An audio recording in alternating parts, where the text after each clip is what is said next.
Hello everyone, it's me, Felony, and here today to teach you the basics in the world of Dauntless.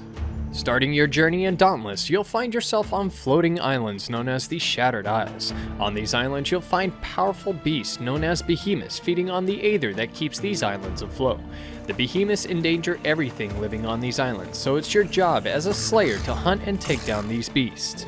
After each hunt, located at the edge of the frontier, you'll find yourself in the city of Ramsgate, where you can meet and join fellow slayers. In Ramsgate, the UI will have your current slayer rank, which will increase as you progress through the story and the mastery system, earning yourself some titles which can be placed below your name.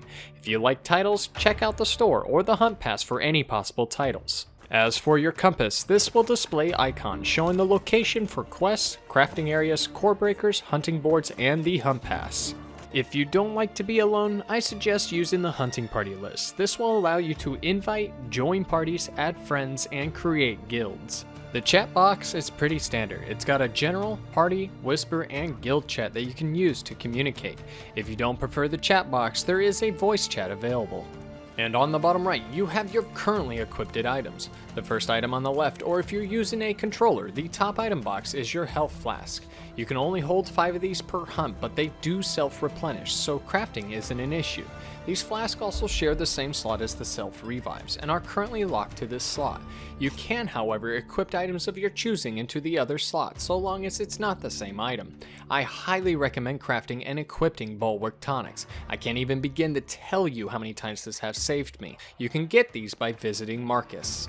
Here in the city, you can also craft equipment from behemoth parts, making you stronger and able to take on even deadlier hunts. Each piece of equipment will yield special abilities and perks, allowing some pretty amazing armor builds that can tether to your own playstyle. To equip, go to the menu and enter the loadout. Here you will change your weapon, armor, lantern, and items. The perk summary will display all the perks you currently have equipped, along with a brief summary about the perks. Once you made your desired build, why not take it a step further by dyeing and transmogging the armor and give yourself a unique look among other slayers. To further customize your slayer, if you select personality in the menu, you can change titles, banners, flares, emotes, and even hunt arrivals. If you're ready to depart on a hunt, you can either access the map in the menu or go to the hunting board to search for your next hunt. And before you enter the airship, don't forget to pet Max and Bruna for good luck. Upon boarding the airship, information about the behemoth will be displayed. I recommend checking for any hints before you start your hunt. Landing on the island and beginning the hunt, your UI will have a few new things. The health bar is pretty self-explanatory, but the stamina bar is consumed whenever you run, dodge, and use certain attacks. If all the stamina is used up, there will be a brief pause before it starts regenerating. Another handy thing to know is if your weapon is sheathed, you won't use stamina when running, making it a good way to travel long distances. The lantern meter and bar releases special abilities depending on the type of lantern used. Once the blue meter is charged, holding down the lantern button unleashes a powerful ability. Tapping the button will use the smaller bar and temporarily buff the player. This is the danger meter. Your goal is to keep this percent as low as possible. If it reaches 100%, the behemoth will deal bonus damage and party revives will be disabled. Fortunately, self-revives still work, but once everyone is down and unable to get back up, you will fail the hunt and return back to Ramsgate. The meter increases for many different reasons, such as when you're battling the behemoth, spending too much time in the hunt, incapacitated, or have teammates left unrevived. So to reduce the constantly rising meter, you can either quickly revive players or try to get the behemoth to flee. Both of these, especially when the behemoth flees, will drastically lower the percentage. The hunting party will now display your friend's health, making it handy for anyone using support builds. Another UI feature is the Emo Wheel. On default, pressing C or the left trigger will pull up the wheel. Most of these are just for fun, but the flare at the top is very useful, allowing you to signal other slayers the location of the behemoth. As you explore the Shattered Isles, gather any nearby sparkling plants, mushrooms, or rocks.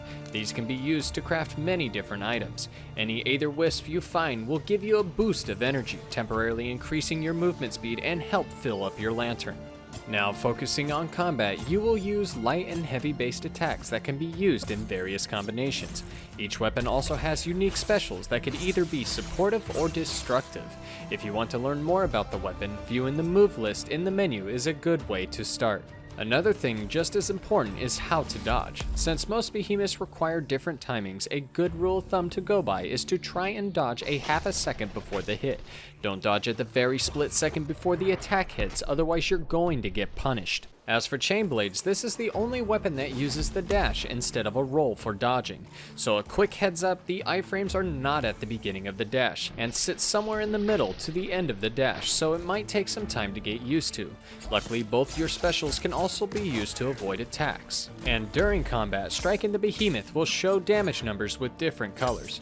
White numbers will mean basic damage, blue stagger, red wound, and yellow part damage. Each of these play a significant role for taking down any behemoth. Basic damage is damage done to the behemoth's health. Stagger damage, after it reaches a threshold, will cause the behemoth to fall over, leaving itself open to attacks for a short time. You can tell when a behemoth is about to stagger by the bubbly icon that hangs around the head. Those focusing on staggering the behemoth, hitting the head or legs with a blunt weapon such as hammer, or slashing weapons with heavy enough hits will cause these blue numbers to appear.